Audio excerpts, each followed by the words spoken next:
kalau menurut Kiai Imad dulu tuh Ahmad Al-Muhajir itu ada loh, yang tidak ada itu Ubaidillah.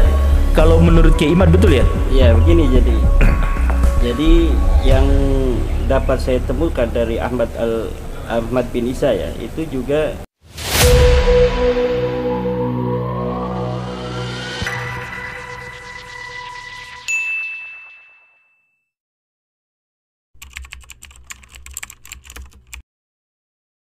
sama tokoh yang satu lagi yang punya latar berbeda dalam memahami nasab. Jadi Baraya sekali lagi ini masih berbicara dalam konteks polemik nasab. Dan sekarang ini ada satu lagi, tapi beliau itu dari pakar hadis. Jadi bukan ilmu nasab tapi ilmu hadis. Bagaimana Pak Alawi? Pak Alawi ada komentar awal untuk menjelaskan polemik nasab ini dalam konteks ilmu hadis, rijal hadis? Yang ingin disampaikan yang pertama harus terangkan dulu bahwa ilmu rijal hadis adalah sebuah ilmu yang menceritakan sosok atau seseorang yang dianggap membawa berita di masa lalu dan sampai saat dia hidup. Jadi yang disorot adalah rijalnya, langsung orangnya, ya, orang penuturnya gitu ya. Iya, penuturnya. Jadi dalam kaidah kan dikatakan bahwa kullu syai'in yahtaju ila ilmin laisa ilmu yahtaju ila syai'in. Segala sesuatu butuh ilmu, bukan ilmu yang butuh sesuatu.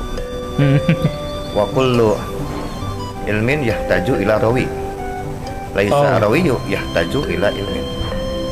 Segala ilmu butuh perawi, bukan perawi yang butuh ilmu. Karena bagaimana mungkin perawi bisa menyampaikan sesuatu kalau ilmunya tidak ada? Oke. Ini jadi kaidah yang sangat logis.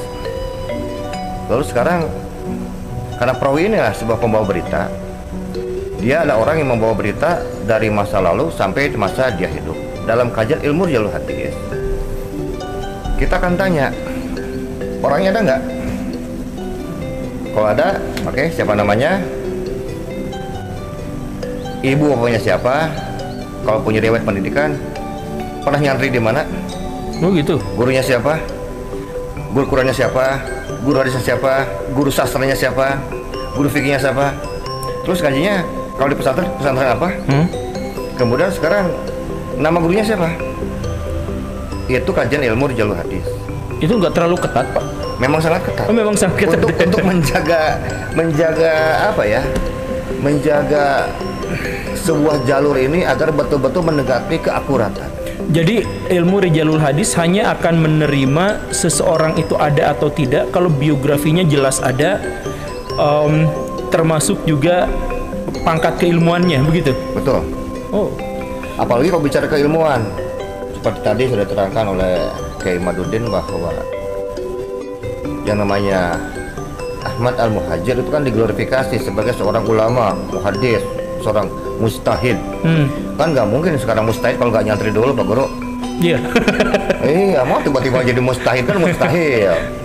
Oleh karena itu kita tanya, waktu dulu sekarang ngajinya sama siapa? Ada nggak datanya? Nggak ada. Beliau tinggal di Basra. Kemudian beliau katanya sebagai lahir dari orang bangsawan. Kemudian dalam bangsawan ini kan sudah terbiasa mereka selalu mencatat yang namanya silsilah kebangsawanan mereka. Betul. Dan kebiasaan masa lalu. Betul. Jadi sangat mustahil apabila sekarang dikatakan sebagai seorang bangsawan, keluarga ini tidak punya sekarang silsilah yang hidup pada zamannya. Kan ini hidupnya abad 3 atau abad 4, di mana waktu itu ya sangat-sangat berkembang ilmu pengetahuan di kota Baghdad, Basra, Kufah dalam dinasti Abbasiyah. Kemudian beliau juga dari kecil katanya kan gitu, mengajinya kan banyak benar nih, berbagai disiplin ilmu pengetahuan, tafsir Quran, ilmu hadis, fikih, ilmu sastra, balaghah, macam-macam.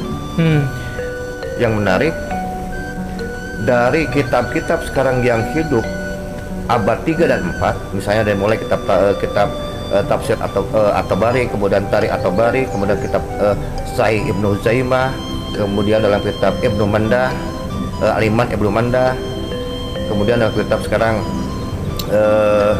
As-Sahih As-Shaghir, Al-Kabir, kemudian As-Sunnah Ad-Darqutni. Saya panjangkan hampir 300 tahun dari prediksi seorang tokoh, seorang historis, seorang ulama yang menurut Balawi ini pernah hadir, ternyata namanya tidak pernah tercatat sebagai ulama satu. Jadi saya pertegas nih. Jadi Bapak menyebut bahwa leluhurnya Ba'alawi yang bernama siapa tadi? Ahmad Al-Muhajir. Ya. Itu ternyata yang diklaim sebagai seorang ulama besar yang seharusnya memiliki catatan tertulis, betul, seharusnya memiliki biografi dan diakui oleh orang-orang, ternyata selama 300 tahun tidak pernah ada riwayatnya. Iya, nyantri aja nggak pernah. Nggak, tapi orangnya ada? Tidak ada. Oh, orangnya juga tidak ada, tidak diketahui. Kalau orangnya ada harus ada datanya. Kan kita bicara ilmu di jalur hadis. Ada nggak orang? Oh iya. Jadi keberadaan seseorang itu harus dicatat sebagai buktinya dulu ada atau tidak, baru kita akui orangnya ada atau tidak, begitu ya? Iya. Nah ini buktinya sama sekali tidak ada. Tidak ada.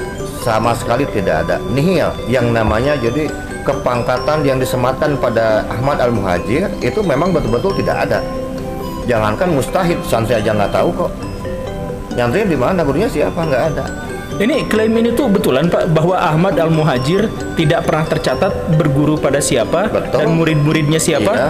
Tidak pernah. Tidak pernah. Tapi catatan internal dari Ba'alawi itu ada mungkin Pak? Ya katanya, mereka katanya bahwa Ahmad Al-Muhajir pernah buat musnad, kumpulan-kumpulan, berarti kumpulan-kumpulan perawi.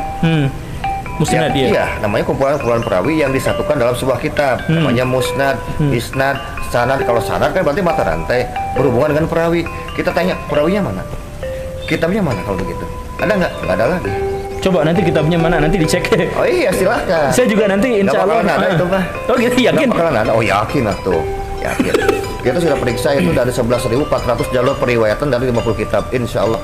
Itu betul-betul tidak. Berapa punten 11.400 jalur periwayatan dari 50 kitab. Itu tidak ada satupun. Tidak ada. Bahkan saya tutup riset saya saking penasaran. Tutup dengan kitab Ad-Durrul Mansur Imam Jalil As-Suyuti. Karena dalam madzhab Syafi'i beliau ini kan bermuaranya semua sanad hadis, semua riwayat di sana bermuaranya. Jadi kalau Imam Jalil As-Suyuti kan beliau itu kalau meriwayatkan menggunakan kalimat wa kharaja, misalnya wa kharaja Bukhari fi sahihi, wa Muslim fi sahihi, wa Abu Daud fi sahihi, an Ibnu Umar, an Nabi Muhammad SAW faqala. Jadi nama orangnya, ulamanya, dan kitabnya disebut. Kemudian siapa perawi yang membawa hadis tersebut itu selalu dibawa. Bahkan Imam Jalil As-Suyuti itu selalu meriwayatkan dari mulai abad 1 Imam Abu Hanifah, Imam Malik, Imam Syafi'i, terus sampai para ulama yang hidup di zamannya. Andaikan betul Ahmad Al-Muhajir dengan gelar yang begitu luar biasa, Imam Mustahid, kenapa tidak diriwayatkan satupun riwayatnya? Kenapa jawabannya? Ya karena memang tidak ada orangnya. Selesai. Tapi kalau menurut Kiai Imad dulu tuh Ahmad Al-Muhajir itu ada loh, yang tidak ada itu Ubaidillah.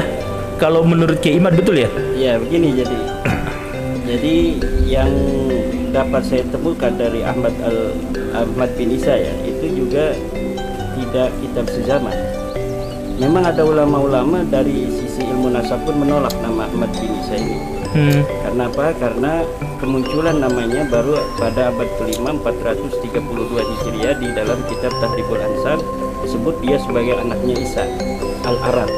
Di dalam kitab abad ke-4 itu tafsir Silsilatul Alawiyah itu belum disebut nama Ahmad bin Isa. Dari situlah ada beberapa ulama nasab yang tidak menerima bahwa Isa juga punya anak namanya Ahmad. Tetapi kita menggunakan kaidah ilmu sejarah, argumentum excellentio itu, bahwa kita bisa temukan yang paling dekat masanya itu kita pegang terlebih dahulu sebelum adanya dalil yang membantahnya. Ketika kita menemukan kitab Tahdhibul Ansab yang menyatakan bahwa Ahmad bin Isa ini betul anaknya Isa, maka kita pegang itu, kemudian diverifikasi oleh kitab-kitab lain seperti di dalam kitab Al-Majdi masih abad ke-5. Kemudian kitab Muntaqilatul Talibiyah juga masih abad ke-5 menyebutkan sama, bahwa Isa ini mempunyai anak bernama Ahmad. Nah, disitulah saya berbeda dengan Kiai Alawi yang begitu ketat bahwa ketika seseorang itu tidak ada di dalam periwayatan hadis karena dia disebut, diatribusikan, diasosiasikan di dalam kitab-kitab sejarah Ba'alawi sebagai muhaddis, dia sebagai mujtahid, dia sebagai imam. Nah itu semua palsu semua. Itu saya setuju di situ. Bahwa apa yang diasosiasikan oleh historiografi Ba'alawi pada abad ke-9 tentang Ahmad bin Isa ini itu adalah kepalsuan, ya. Tetapi mengenai bahwa dia ini adalah terverifikasi ada, walaupun bukan oleh kitab sezaman, itu saya bisa menemukannya. Dari mulai abad ke-5 itu ada riwayat-riwayat itu. Tetapi saya setuju bahwa dia tidak pernah meriwayatkan hadis Nabi. Tidak pernah meriwayatkan hadis Nabi. Kemudian ada karya tulisnya? Tidak ada karya tulis. Tidak ada karya tulis, tetapi dia mempunyai sebuah sebuah peran lah di dalam kehidupannya. Itu pernah meriwayatkan tentang hadis Imam Syiah. Jadi bukan hadis Nabi, tentang cerita Syiah itu dia diriwayatkan. Jadi di dalam tradisi Syiah itu orang-orang yang pernah bertemu dengan imam-imam itu, kemudian pun disebut sebagai perawi. Betul. Ahmad bin Isa ini adalah salah satu perawi dari Syiah, bukan tentang hadis, tetapi tentang dia pernah bertemu dengan seorang imam Syiah yang ke-10 dan calonnya yang ke-11. Nah dari situ saya bisa untuk mengambil kesimpulan Ahmad bin Isa ini ada, tetapi dia tidak punya peran-peran strategis di dalam epistemologi Islam, terutama hadis. Tetapi juga dia tidak berumur panjang.